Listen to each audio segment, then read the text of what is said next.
Like and subscribe. Like and subscribe. I never thought I would write something like this, but loneliness has a way of making you notice things you shouldn't. I'm in my late 30s, married to a man who is older than me by more than a decade. When we first got together, I convinced myself that stability and security were more important than constant excitement. He was calm, reliable, and financially stable, and for a while I felt safe in his world. But over time, the comfort I thought would keep me warm turned into distance. He buried himself in work, came home exhausted, and treated intimacy like an obligation rather than a connection. I would try to talk to him about how I felt invisible, but he always brushed it off with a promise to make it up to me. Those promises never came to life, and I grew used to living like a shadow in my own marriage. Then, circumstances shifted.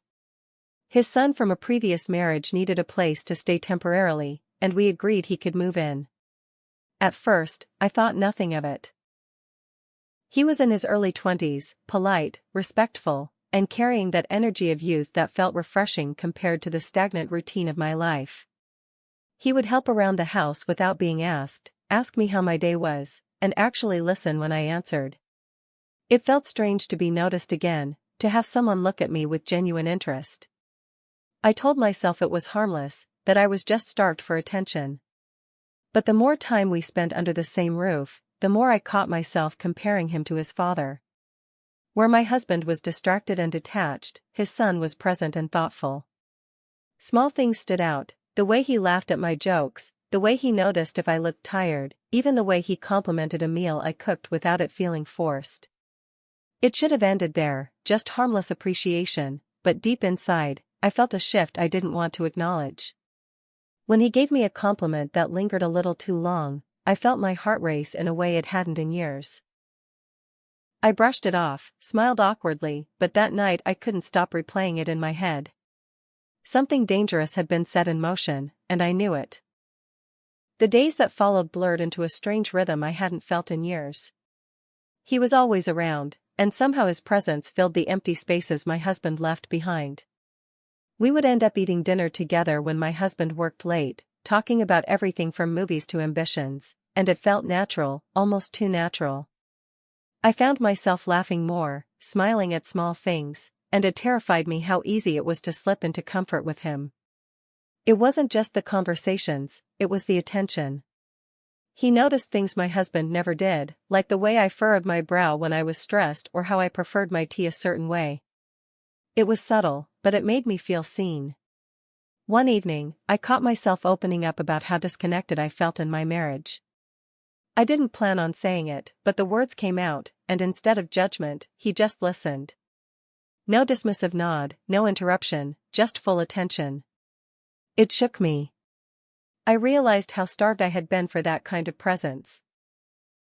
When he reached out and briefly touched my hand to comfort me, it felt innocent on the surface, but the warmth stayed long after he pulled away. I should have taken it as a warning sign, but instead I clung to the feeling like oxygen. His gestures became harder to ignore. He fixed things around the house before I could even asked if I had eaten when my husband never did, and offered to help with errands. None of it crossed a line on its own, but together it created a current I couldn't resist. The tension grew, and with every passing day, the air between us grew heavier. I knew I was walking dangerously close to something I couldn't undo. The shift happened the night my husband was away on a business trip. The house felt too quiet, and I found myself lingering in the living room instead of retreating to bed. He joined me, carrying 2 glasses and a half-smile that made the moment feel lighter than it should have. At first, it was ordinary, just small talk, laughter, but underneath it all was a weight neither of us named. The silence between words stretched, and when our eyes met, I saw something there I shouldn't have. I told myself to end it, to excuse myself and walk away, but I didn't. Instead, I leaned into the comfort of having someone beside me who looked at me as though I mattered. When his hand brushed against mine, it didn't feel accidental. My heart was racing, my body betraying every rational thought in my head. I whispered something I can't even fully remember now, maybe just a plea not to leave me alone that night. Whatever it was, it broke the final layer of restraint. The moment escalated before either of us could stop it. A kiss, soft at first, then full of everything we had both been holding back. It was reckless, wrong, and yet every fiber of me was alive in a way I hadn't felt in years. Desire overpowered reason, and I didn't push him away. I pulled him closer. The line I swore I would never cross vanished like it never existed. When it was over, the silence was deafening.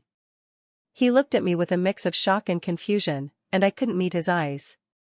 My chest was tight with both exhilaration and crushing guilt. I had done what I always told myself I wasn't capable of, and there was no going back. The morning after was unbearable.